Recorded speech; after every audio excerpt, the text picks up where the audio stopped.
CBSE words में आपका स्वागत है। तो हम पढ़ रहे थे क्लास 11th फिजिक्स का फर्स्ट चैप्टर जिसका नाम है फिजिकल वर्ल्ड, और हमारा पहला टॉपिक ही चल रहा था। पिछली और वीडियोस आ चुकी थी, हमने साइंस के बारे में डिटेल में देखा था, साइंस क्या है, साइंटिफिक मेथड्स क्या है, ये सब हमने देख लिया था।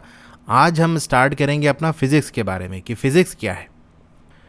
Physics is a basic discipline in the category of natural sciences. Discipline का मतलब होता है ब्रांच ऑफ नॉलेज। तो नेचुरल साइंस क्या होता है? देखो, जैसे साइंस की हम बात करें तो साइंस को भी हम जनरली 3 हिस्सों में बांट देते हैं। एक आपका फॉर्मल साइंसेज हो गया, जो जिसमें आपका मैथ्स आ जाता है, स्टैटिक्स आ जाता है, ठीक है, इसको साइंस के टूल की तरह भी हम समझ लेते हैं। दूसरा आपका नेचुरल साइंसेज आता है, जो साइंस एज ए सब्जेक्ट आप पढ़ते हो, इसमें फिजिक्स, केमिस्ट्री, बायोलॉजी आता है। और तीसरा आपका सोशल साइंस होता है, ठीक है। तो यहाँ हम नेचुरल साइंस की बात करें तो नेचुरल साइंस को जनरली हम 3 हिस्सों में जैसे बांट लेते हैं। तो उसमें जो बेसिक ब्रांच है नेचुरल साइंस की, वो आपकी फिजिक्स है। इसमें और भी इंक्लूडेड रहता है, जैसे आपका केमिस्ट्री हो गया, बायोलॉजी हो गया, लेकिन बेसिक वाले की बात करें तो बेसिक आपका फिजिक्स है। सारी चीज़ स्टार्टिंग फिजिक्स से ही होती है। अब बेसिक क्यों कह रहे हैं? छोटे से एग्जाम्पल से हम समझ सकते हैं। जैसे हम अपना एग्जाम्पल ले लें ह्यूमन बॉडी की, तो बहुत सारे तरीके के मॉलिक्यूल से हम मिलकर बने हैं। वो मॉलिक्यूल्स एटम से मिलकर बने होंगे, और एटम्स के अंदर आपके क्या होते हैं? इलेक्ट्रॉन, प्रोटॉन, न्यूट्रॉन, ये सारी चीज़ें। और इसे हम कहाँ पढ़ते हैं? फिजिक्स में, ठीक है। तो आ गया फिजिक्स बेसिक सबसे। इसी तरह केमिस्ट्री में हम अलग अलग केमिकल्स के बारे में बात करते हैं, रिएक्शंस के बारे में बात करते हैं। तो जैसे HCl हमने ले लिया, HCl किससे बना हुआ है? हाइड्रोजन और क्लोरीन से। हाइड्रोजन क्या है? एक एटम है, उसके अंदर इलेक्ट्रॉन, प्रोटॉन। तो ये सारा क्या आ जाता है? फिजिक्स। तो बेसिक क्या चीज़ है नेचुरल साइंस में? फिजिक्स है। वहीं से फिर आगे चीज़ें बढ़ती हैं, तो हम इसे फिजिक्स अलग कर देते हैं, केमिस्ट्री, बायोलॉजी अपना अलग कर देते हैं। ये जो वर्ड है, शब्द है फिजिक्स, ये कहाँ से लिया गया है? ग्रीक भाषा से लिया गया है, जिसका मतलब होता है नेचर। संस्कृत में इसके लिए जो वर्ड इस्तेमाल किया जाता है वो है आपका भौतिकी, जिसका मतलब होता है स्टडी ऑफ फिजिकल वर्ल्ड, यानी हमारे आसपास की जो दुनिया है उसके बारे में स्टडी करना। अब इसकी जो प्रिसाइज डिफिनीशन है, यानी बिल्कुल एक्यूरेट वाली एग्जैक्ट जो डिफिनीशन है इस डिसिप्लिन की, यानी फिजिक्स की हम बात कर रहे हैं, यह ना ही मुमकिन है और ना ही ज़रूरी है।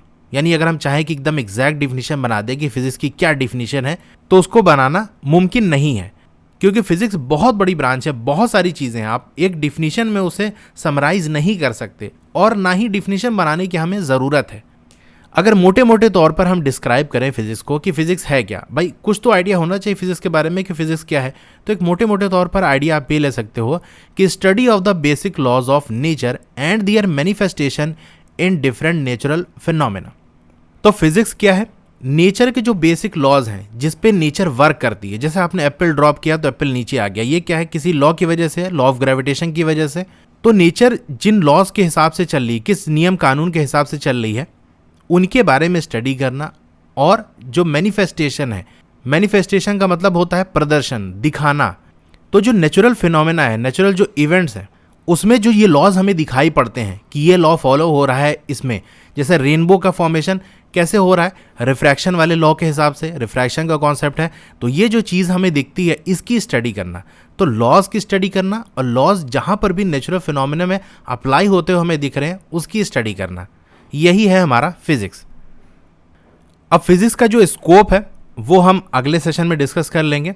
यहाँ पर हम चलिए देखते हैं 2 प्रिंसिपल थ्रस्ट इन फिजिक्स, यानी फिजिक्स के अंदर किसी सिचुएशन से डील करने के लिए, किसी प्रॉब्लम को सॉल्व करने के लिए, ठीक है, यानी फिजिक्स की फील्ड में वर्क करने के लिए 2 प्रिंसिपल्स हैं, उन पे हम हिसाब से काम करते हैं।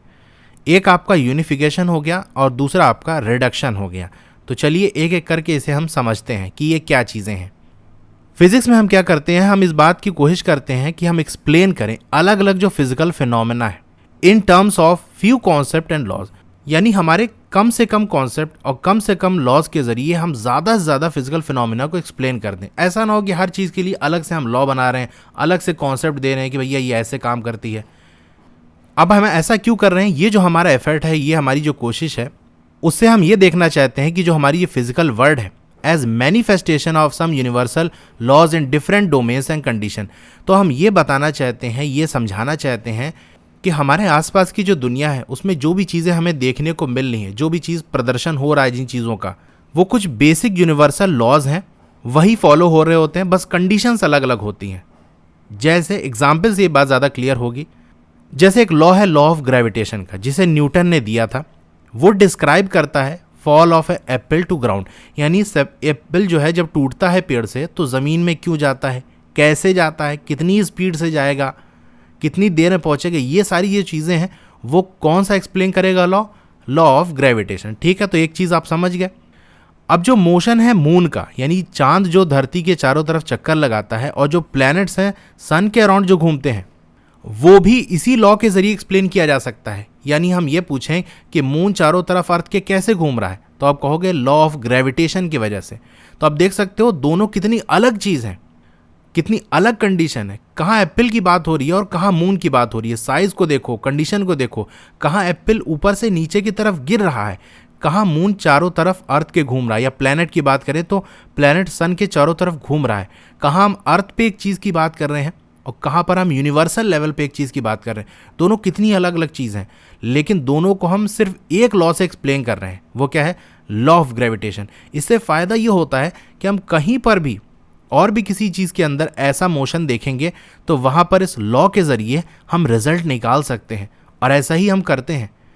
तो यही इसीलिए हम करते हैं कि लॉज को यूनिफाई कर दें, यानी एक कानून हो, उसके हिसाब से अगर हम किसी चीज़ को समझेंगे तो और भी नई चीज़ों को हमको समझने में आसानी होगी। वही लॉ लगा के हम रिजल्ट निकाल लेंगे। तो अलग अलग फिजिकल फिनोमेना को हम कुछ कॉन्सेप्ट या कुछ लॉज के ज़रिए ही एक्सप्लेन कर देते हैं। दूसरा एग्जाम्पल आप ले सकते हो इसी तरीके से, जो बेसिक लॉज हैं इलेक्ट्रोमैग्नेटिज्म के, जिसे मैक्सवेल ने दिया था। मैक्सवेल ने जो इक्वेशंस दी थी वो गवर्न करते हैं जितने भी इलेक्ट्रिक और मैग्नेटिक फिनोमेना है, यानी जितनी भी इवेंट्स, जितने भी फिनोमेना इलेक्ट्रिसिटी से रिलेटेड या मैग्नेटिज्म से रिलेटेड आप देखोगे, उसको मैक्सवेल की जो 4 इक्वेशंस है उसके ज़रिए आप एक्सप्लेन कर सकते हो। ठीक है, वो 4 इक्वेशन से जितने भी फिनोमेना है आप उसे एक्सप्लेन कर देते हो। अलग अलग से हर कॉन्सेप्ट के लिए हमें लॉ नहीं बनाना पड़ रहा है, अलग से कॉन्सेप्ट नहीं बनाना पड़ रहा है। ठीक है, तो इससे हमें स्टडी करना भी आसान हो जाएगा, नई चीज़ को समझना भी आसान हो जाएगा। अब जो कोशिश है कि हम यूनिफाई कर सकें फंडामेंटल फोर्सेस ऑफ नेचर, यानी नेचर में जो जो अलग अलग तरीके की फोर्सेस काम कर रही हैं, जिसे हम आगे के सेक्शन में देखेंगे, सेक्शन 1.4 में। ठीक है, जो अलग अलग फोर्सेस हैं उसकी भी ये कोशिश की जा रही है कि हम क्या करें, उसको मिलाकर एक फोर्स बना दें, कि हम ये समझा दें कि कोई भी जो चीज़ फोर्स लग रही है वो एक ही तरीके की फोर्स है जो अलग अलग तरीके से कहीं पर लग रही है। तो यही रिफ्लेक्ट करता है, यही यूनिफिकेशन वाला ही आइडिया हम यहाँ अप्लाई करना चाहते हैं। क्योंकि एक फोर्स हम स्टडी कर लें, ये ज़्यादा बेहतर है कि अलग अलग तरीके की हम फोर्स समझें, उसके हिसाब से फॉर्मूला बनाएं। एक फोर्स रहेगी तो हमें ज़्यादा आसानी रहेगी। ठीक है, तो यूनिफिकेशन का कॉन्सेप्ट आई होप आप समझ गए होंगे कि ज़्यादा से ज़्यादा फिजिकल फिनोमेना को हम कम से कम कॉन्सेप्ट और कम से कम लॉज के ज़रिए एक्सप्लेन करना चाहते हैं। ठीक है, कई लॉज को मिलाकर एक सिंगल लॉ बनाना चाहते हैं, और बहुत से लॉज हमने बनाए भी हैं, और यहाँ तक कि ऐसी भी कोशिश की जा रही है कि जितने भी लॉज हैं सबको मिलाकर एक लॉ बना दिया जाए। जो स्टीफन हॉकिंग साहब ने अपनी बुक लिखी थी थ्योरी ऑफ एवरीथिंग, उसके अंदर यही कोशिश उन्होंने की है कि अलग अलग तरीके के लॉज नहीं होते, अलग अलग तरीके की फोर्सेस नहीं होती, बल्कि एक सिंगल लॉ होता है जिसके हिसाब से पूरी यूनिवर्स के अंदर सारी चीज़ चल रही होती है। ठीक है, तो ये कोशिश अभी चल रही है कि वो एक लॉ हम बना दें, जिससे पूरी यूनिवर्स में कोई भी नई चीज़ भी हम अगर देखेंगे तो हम उस लॉ के ज़रिए एक्सप्लेन कर देंगे। तो यूनिफिकेशन वाला हमने देख लिया। इसी से मिलता जुलता एक और हमने कोशिश की, to derive the property of a bigger, more complex system from the properties and interaction of its constituent simpler part। ये थोड़ा सा मुश्किल है समझना, लेकिन मैं बहुत इजी करके समझाने की कोशिश करूँगा। जैसे एक बंदा है यहाँ पर, ठीक है, दूसरा बंदा है यहाँ पर, ठीक है, इनको हमने एक रूम में बंद कर दिया, ये एक सिस्टम हमारा बन गया, इसे हम एक सिस्टम कह देंगे। अब इस सिस्टम की हमें प्रॉपर्टी जाननी है कि भैया ये सिस्टम क्या है, कैसे वर्क कर रहा है। तो हम क्या करेंगे, सबसे आसान तरीका क्या है कि इस बंदे की प्रॉपर्टी समझ लो, इसका बिहेवियर समझ लो, इस बंदे की प्रॉपर्टी और बिहेवियर समझ लो, और इनके आपस का जो इंटरेक्शन है, यानी एक दूसरे पे क्या इफेक्ट डालेंगे, इसे समझ लो। यानी कहने का मतलब ये है, अगर ये दोनों बंदे दोस्त होंगे, ठीक है, तो मिलजुल कर बातचीत करेंगे अपना, लेकिन अगर ये दुश्मन हुए तो भैया फिर लात घूंसे चलेंगे, लड़ाई हो जाएगी अंदर। तो ये दोनों एक दूसरे के साथ इनका क्या रिलेशन है, एक दूसरे पे क्या इफेक्ट डालेंगे, ये भी स्टडी करना ज़रूरी है। तो 3 चीज़ आपने जब स्टडी कर ली, इसका मतलब आपने पूरे सिस्टम को समझ लिया। तो हमने क्या किया, एक सिस्टम को अलग अलग हिस्सों में बांट दिया, तोड़ दिया। तो भाई यही चीज़ तो यहाँ पर कही जा रही है। क्या कहा जा रहा है कि हम प्रॉपर्टी डिराइव करना चाहते हैं एक बड़े, मोर कॉम्प्लेक्स, यानी बहुत ज़्यादा ताम झाम वाले सिस्टम की, कैसे डिराइव कर रहे हैं? From the properties and interaction of it constituent simpler part, यानी उनके अलग अलग पार्ट की प्रॉपर्टी समझ लिया और उन पार्ट्स का अलग अलग जो इंटरेक्शन है एक दूसरे पे क्या इफेक्ट डाल रहे हैं उसको समझ लिया, तो हमने पूरे बड़े से सिस्टम, कॉम्प्लेक्स से सिस्टम को समझ लिया। इस अप्रोच को हम क्या कहते हैं? रिडक्शनिज्म, या सिंपल रिडक्शन भी हम कह सकते हैं। ये बिल्कुल फिजिक्स के हार्ट पर है, यानी एक तरह से कह सकते हो ये कॉन्सेप्ट बिल्कुल सेंटर पे है, क्योंकि इसी कॉन्सेप्ट के जरिए हम फिजिक्स की बड़ी से बड़ी प्रॉब्लम को सॉल्व कर लेते हैं। अब इसको थोड़ा सा मैं और अच्छे से एक्सप्लेन करूंगा ताकि ये चीज़ बिल्कुल आपको क्लियर हो जाए। जनरली इसके बारे में एक शॉर्ट सी चीज़ बता दी जाती है कि रिडक्शनिज्म में हम क्या करते हैं, कोई भी प्रॉब्लम है उसको अलग अलग हिस्से में हमने बांट दिया, अलग अलग पार्ट को सॉल्व कर लिया और प्रॉब्लम सॉल्व हो गई। ठीक है, तो रिडक्शनिज्म का ये एक फीचर हो गया। तो आपका जो वर्ड रिडक्शनिज्म है ये एक जनरल वर्ड है, आप किसी भी फील्ड में यूज़ कर सकते हो, जनरल लाइफ में भी यूज़ कर सकते हो। ठीक है, रिडक्शन वर्ड किसी को रिड्यूस कर देना। लेकिन जब हम फिजिक्स की बात करते हैं तो ये जो वर्ड आपका रिडक्शनिज्म है ये दो तरीके से वर्क करता है। एक तो ये कि हमारे सामने कोई प्रॉब्लम आ गई, उसे हमें सॉल्व करना है। जैसे एक और मैं एग्जांपल लेके बताता हूँ कि हमारे पास कोल है यानी कोयला है, उससे हमें इलेक्ट्रिसिटी बनानी है। अभी आपके सामने सवाल आ गया, आप कैसे बनाओगे? यानी अब कोई ऐसी मशीन बनाओ कि इधर से कोयला डालो, इधर से इलेक्ट्रिसिटी निकले। अब मशीन के बारे में सोचना समझना बहुत ज़्यादा मुश्किल हो जाएगा यार, कैसी कौन सी मशीन बनाएं, कहाँ से शुरुआत करें। ठीक है, तो इस प्रॉब्लम को हम क्या करेंगे, छोटे छोटे पार्ट में तोड़ लेंगे। पहले क्या करेंगे, एक हम बॉयलर ले लेंगे। ठीक है, बॉयलर वो चीज़ होती है जहाँ पर कोई चीज़ बॉयल की जाती है। ठीक है, तो ये हमारा बॉयलर है, इसके अंदर हमने पानी भर लिया। अब यहाँ पर हम क्या करेंगे, कोयला हमने लिया और इसे बिंदास एकदम जला दिया। ठीक है, यहाँ पर हमने इस कोयले को जला दिया। अब होगा क्या, ये पानी गर्म होगा, भाप बनेगा। भाप बनने के बाद यहाँ से बॉयलर से क्या होगा, एक ऐसे ट्यूब निकला होगा जहाँ से जो भाप बन रही है वो यहाँ से होते हुए इस ट्यूब से बहुत स्पीड से निकलते हुए आएगी। और हमने यहाँ पर एक टरबाइन लगा दिया। ठीक है, ऐसे फैन टाइप का होता है ये टरबाइन। तो यहाँ से जो स्टीम निकल रही थी, पानी भाप बन के निकल रहा था, वो यहाँ पर आकर टकराएगा। ठीक है, जब टकराएगा तो इसकी ब्लेड घूमेगी। अब इसकी जो ब्लेड है वो एक शाफ्ट से कनेक्टेड है। शाफ्ट यहाँ से आपका जनरेटर से कनेक्टेड है। जनरेटर में जो आपको डायनमो है वो मूव करेगा, उसके ज़रिए आपका इलेक्ट्रिसिटी बनेगी। तो हो गया ये सिस्टम। तो ये हमारा यहाँ पर कोल था, कोयले से हमारा क्या बन गया, देख सकते हो इलेक्ट्रिसिटी बन गई। तो हमने क्या किया, प्रॉब्लम को अलग अलग हिस्सों में बांट दिया कि पहला काम ये है कि भैया कोयले को जला दो, बॉयलर में पानी ले लो, पानी को गर्म कर दो, पानी भाप बन गया, एक काम हमारा पूरा हो गया। दूसरा काम यह है कि भाप को ट्यूब के ज़रिए से पास कराओ, पास कराने के बाद एक टरबाइन लगाए रहो, वहाँ पर आकर ये टकरा जाए। बस यहाँ से एक दूसरा काम हमारा हो गया। अब जब टरबाइन ये घूमेगा तो टरबाइन के साथ साथ शाफ्ट घूमेगी, शाफ्ट के दूसरे साइड हमारा जो है वो जनरेटर माउंट होगा, वहाँ से जनरेटर आपका वर्क करेगा और वहाँ से इलेक्ट्रिसिटी बन जाएगी। ये तीसरा पार्ट हो गया। तो हमने 3 हिस्सों में बांट दिया। इससे हम आसानी से समझ गए कि भाई कोयले के ज़रिए हम इलेक्ट्रिसिटी कैसे बनाते हैं। थर्मल पावर प्लांट में ऐसे ही बिजली बनती है। ठीक है, तो एक तो ये तरीका हो गया रिडक्शनिज्म का फिजिक्स की फील्ड में कि हम किसी भी प्रॉब्लम को अलग अलग हिस्सों में बांट देते हैं ताकि आसानी से उसे हम सॉल्व कर लें। दूसरा ये है कि कोई चीज़ है, इसकी प्रॉपर्टी हमको समझना है। अभी कोई क्वेश्चन तो है नहीं कि अलग अलग हिस्से में पढ़ लें, इसकी प्रॉपर्टी हमको समझना है कि ये जो चीज़ है इसकी क्या प्रॉपर्टी है, क्या बिहेवियर है। इसको समझने के लिए हमें क्या करना पड़ेगा, तो इसमें हम क्या करते हैं, बहुत छोटे लेवल पे चले जाते हैं, यानी मॉलिक्यूलर या एटॉमिक लेवल पे या उससे भी सब एटॉमिक लेवल पे चले जाते हैं और वहाँ देखते हैं कि उस चीज़ में हो क्या रहा है। यानी बहुत छोटे हिस्से तक रिड्यूस करते हुए हम पहुँच गए। तो ये प्रॉपर्टी वाला एग्जाम्पल आपका दिया हुआ है। तो रिडक्शनिज्म के एक पार्ट का आपको एग्जाम्पल दिया हुआ है। तो चलिए अब आपको समझाएंगे वहाँ पर पढ़ के, तो आई होप आपको अच्छे से समझ में आ जाएगा। तो यहाँ एग्जाम्पल लिया गया है कि जो आपका सब्जेक्ट है थर्मोडायनेमिक्स। थर्मोडायनेमिक्स आप पढ़ोगे इसी में, अभी तो आप एज अ चैप्टर एक पढ़ोगे। अगर आप आगे इंजीनियरिंग करोगे, स्पेशली आप मैकेनिकल इंजीनियरिंग करोगे, तो आपको पूरा एक सब्जेक्ट पढ़ना पड़ेगा थर्मोडायनेमिक्स। यहाँ हीट से रिलेटेड बात होती है। ठीक है, तो जो थर्मोडायनेमिक्स है सब्जेक्ट, उसका जो डेवलपमेंट हुआ था वो 19वीं सेंचुरी में ये डेवलप हुआ था। ये एक सब्जेक्ट की तरह बनाया गया था। ये क्या करता है, deals with bulk system. Bulk मतलब थोक में जो चीज़ होती है, यानी एक बड़ी चीज़ के बारे में ये बातें करता है। In terms of macroscopic quantities. देखो दो चीज़ होती है, एक माइक्रोस्कोपिक क्वांटिटी होती है, एक मैक्रोस्कोपिक क्वांटिटी होती है। माइक्रोस्कोपिक नाम से ही समझ रहे हो, जो बहुत छोटी होती है, जिसे हम माइक्रोस्कोप से देखते हैं। ठीक है। तो जो बहुत छोटी छोटी चीज़ों की जब हम बात करते हैं, जैसे हम मॉलिक्यूल्स की बात करें, एटम्स की बात करें, इलेक्ट्रॉन प्रोटॉन्स की बात करें, तो ये माइक्रोस्कोपिक के अंदर आएगा। मैक्रोस्कोपिक में क्या हो, बड़ी बड़ी चीज़ें, जैसे एक गिलास पानी है और अब मैंने पूछ लिया कि बताओ इस गिलास जो पानी है इसका क्या टेम्परेचर है, तो ये बड़ी चीज़ हो गई ना। एक वायर है जिसके अंदर इलेक्ट्रिसिटी फ्लो कर रही है, चार्ज फ्लो कर रहा है, तो ये क्या है, जो इलेक्ट्रिक वायर है एक बड़ी चीज़ है जिसे आप देख सकते हो, उसका एक अच्छा खासा साइज़ होता है। तो ये मैक्रोस्कोपिक में आता है, जहाँ हम बड़ी बड़ी चीज़ों के बारे में पढ़ते हैं, नॉर्मल साइज़ की चीज़ों के बारे में।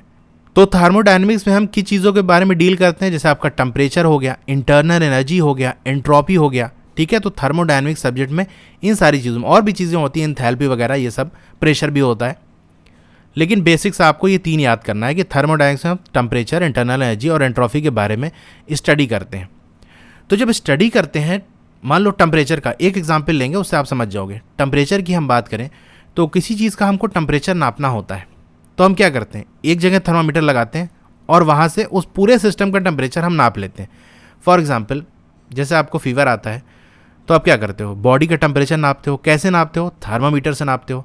तो थर्मामीटर क्या पूरी बॉडी में हर जगह लगाते हो कि 1000 थर्मामीटर लाया और हर जगह आपने लगा लिया थर्मामीटर और देख रहे हो कि हाथ पे क्या टेम्परेचर है, पैर पे क्या टेम्परेचर है, सर में क्या टेम्परेचर है, ऐसा नहीं करते हो ना।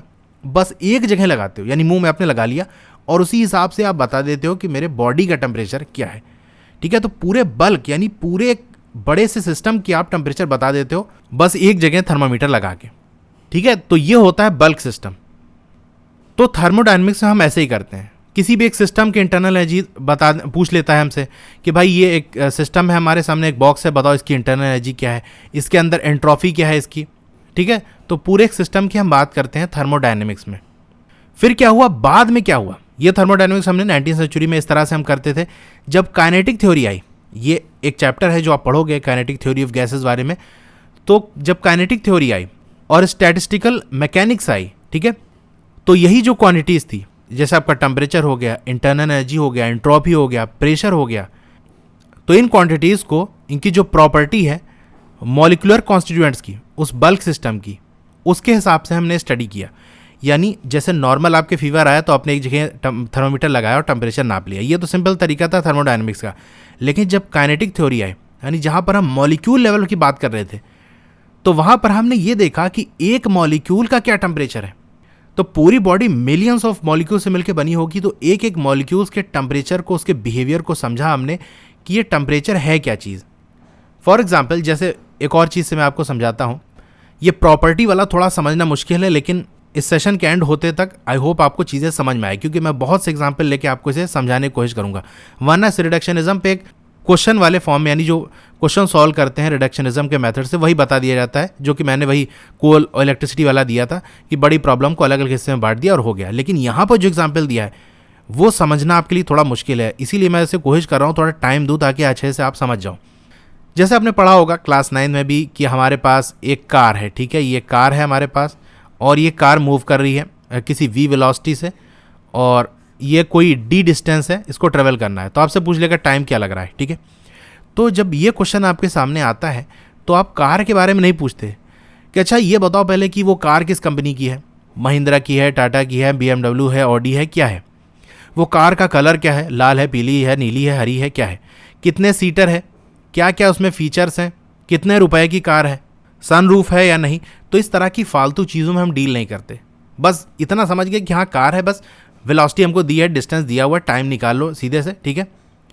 लेकिन जब हम कार को स्टडी करते हैं, मैंने आपसे कहा कि किसी कार के बारे में आप एक शॉर्ट नोट लिखो, तो वहाँ पर आप पूरी कार को एक्सप्लेन करोगे, ठीक है। किसी कार के बारे में मान लो आपने एक्सप्लेन किया कि हमने एक टाटा की कार ले ली, उसका कलर आपने बता दिया, क्या क्या उसके अंदर फीचर्स हैं, उसका इंजन कैसा है, पेट्रोल है, डीजल है, ठीक है, उसका टॉर्क कितना जनरेट होता है, इस तरह की जो चीज़ें हैं, उसका माइलेज कितना है। तो जब हम कार को एज अ कार स्टडी करते हैं तो हम ये प्रॉपर्टीज़ उसकी बिल्कुल गहराई तक जाके समझते हैं। लेकिन जब कार का इस्तेमाल किसी दूसरे तरीके की कंडीशन में होता है तो वहाँ पर हम कार की डिटेल में नहीं जाते। तो इसी तरह से जब हम थर्मोडायनेमिक्स सब्जेक्ट पढ़ते हैं तो वहाँ पर हम हीट के मोशन वगैरह के बारे में बात करते हैं। तो उस केस में टेम्परेचर एक क्वांटिटी की तरह यूज़ होता है कि भाई किसी चीज़ का टेम्परेचर कितना है ये बता दो, सिंपल। लेकिन जब काइनेटिक थ्योरी पढ़ते हैं तो हम टेम्परेचर को एज अ फोकस करके पढ़ते हैं कि टेम्परेचर है क्या, क्यों टेम्परेचर बढ़ता है, क्यों घटता है, टेम्परेचर कम होता है तो मॉलिक्यूल लेवल पे क्या चीज़ें हो रही होती है, टेम्परेचर बढ़ता है तो उसके मॉलिक्यूल्स का बिहेवियर किस तरह का होता है, कि अब हम टेम्परेचर को क्या कर रहे हैं, डिटेल में समझ रहे हैं और गहराई से जाकर उसको समझ रहे हैं। जो हमारा बल्क सिस्टम था, मान लो जैसे हमारा ये एक ग्लास था, इस ग्लास के अंदर वाटर भरा हुआ है, ठीक है। तो हमने थर्मोडायनेमिक्स में क्या किया, सिंपल यहाँ थर्मोमीटर लगाया इसके अंदर और देख लिया कि इस ग्लास ऑफ वाटर का टेम्परेचर क्या है।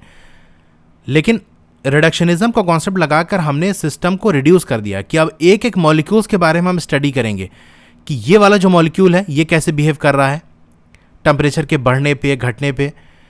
इससे फ़ायदा क्या हुआ, कहोगे इससे फ़ायदा क्या हुआ इस लेवल पे पढ़ने को। तो होता ये है कि कोई भी मान लो लिक्विड हमने ले लिया, ठीक है, लिक्विड ले लिया, या चलो मान लो गैस ले लेते हैं, ठीक है। जब टेम्परेचर बढ़ता है तो इसके जो पार्टिकल्स होते हैं, इसके जो मॉलिक्यूल्स होते हैं, वो ज़्यादा स्पीड से इधर उधर भागने लगते हैं, ठीक है। जितना ज़्यादा टेम्परेचर होगा उतना ज़्यादा ये इनकी स्पीड बढ़ जाएगी, यानी इनकी जो है वेलोसिटी बढ़ जाएगी। वेलोसिटी बढ़ जाएगी मतलब काइनेटिक एनर्जी बढ़ जाएगी। काइनेटिक एनर्जी आपका क्या होता है, हाफ mv²। ये सब रिलेशन जो है आप पढ़ोगे काइनेटिक थ्योरी वाले चैप्टर में, शॉर्ट में इंट्रोडक्शन दे रहा हूँ।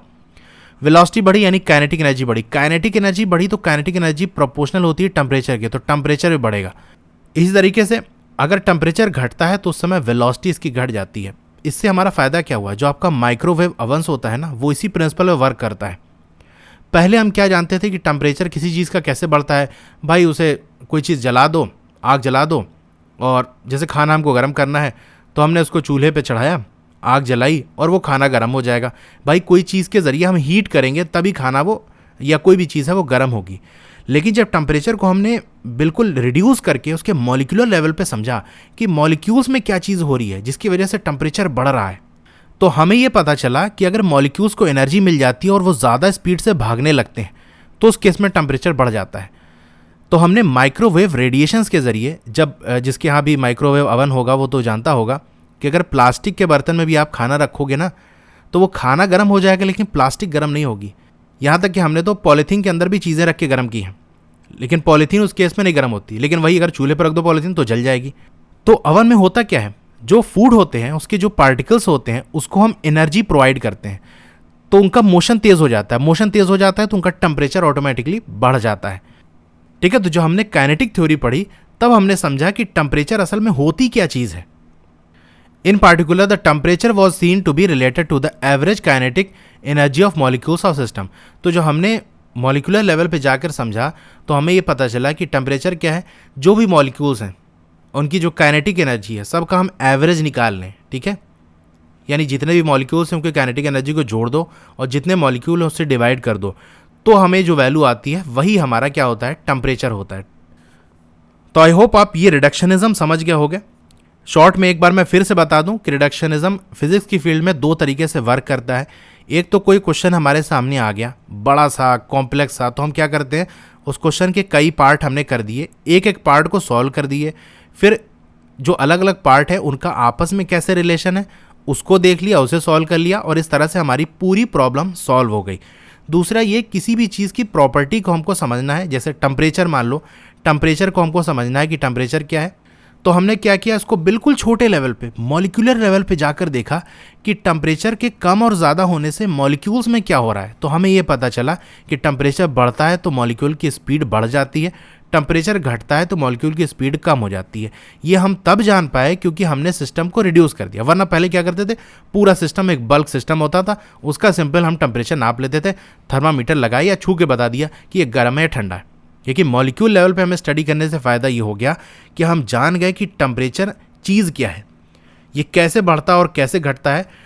तो अब हम बिना हीट किए किसी चीज़ को डायरेक्टली गर्म किए हम उसका टेम्परेचर बढ़ा देते हैं। कैसे, कि हम जानते हैं मॉलिक्यूल्स को एनर्जी देनी है तो एनर्जी हमने दे दी और उसका एनर्जी बढ़ गई, काइनेटिक एनर्जी उसकी बढ़ गई, टेम्परेचर बढ़ गया, जैसा आपका माइक्रोवेव ओवन वर्क करता है। ठीक है, वीडियो थोड़ी बड़ी हो गई लेकिन ये कॉन्सेप्ट आपको समझाना था, रिडक्शनिज्म स्पेशली। ओके, तो सारी जो वीडियोस मैं बना रहा हूँ वो आपको प्लेलिस्ट में मिल जाएगी। प्लेलिस्ट आपको कहाँ से मिलेगी उसकी हम बात कर लेते हैं। इसी तरह की और वीडियोस देखने के लिए या किसी और दूसरे सब्जेक्ट की और वीडियोस देखने के लिए आप यूट्यूब पे सर्च करना चैनल का नाम CBSE वर्ड्स, चाहे लोगो पे या फिर जहाँ CBSE वर्ड्स लिखा है उस पर आप क्लिक करोगे। फिर आपको होम वीडियो प्लेलिस्ट दिख रहा होगा, आपको प्लेलिस्ट पे क्लिक करना है। फिर आपको नीचे स्क्रॉल डाउन करना है, बिल्कुल नीचे आ जाना है। आपको देख सकते हो यहाँ पर क्लास 11 फिजिक्स है, उसके नीचे क्लास 11 मैथ्स है। तो यही क्लास 11 फिजिक्स है, देख सकते हो ये सेक्शन, उसके अंदर अलग अलग आपको प्लेलिस्ट मिल जाएगी। क्योंकि अभी अपना पहला चैप्टर चल रहा है, इसलिए देख सकते हो इसमें प्लेलिस्ट है class 11 physics chapter 1 physical word NCERT। तो ये प्लेलिस्ट ऐसे आप ओपन करोगे, ठीक है। तो ऐसे ओपन करके आप कोई भी वीडियो देख सकते हो।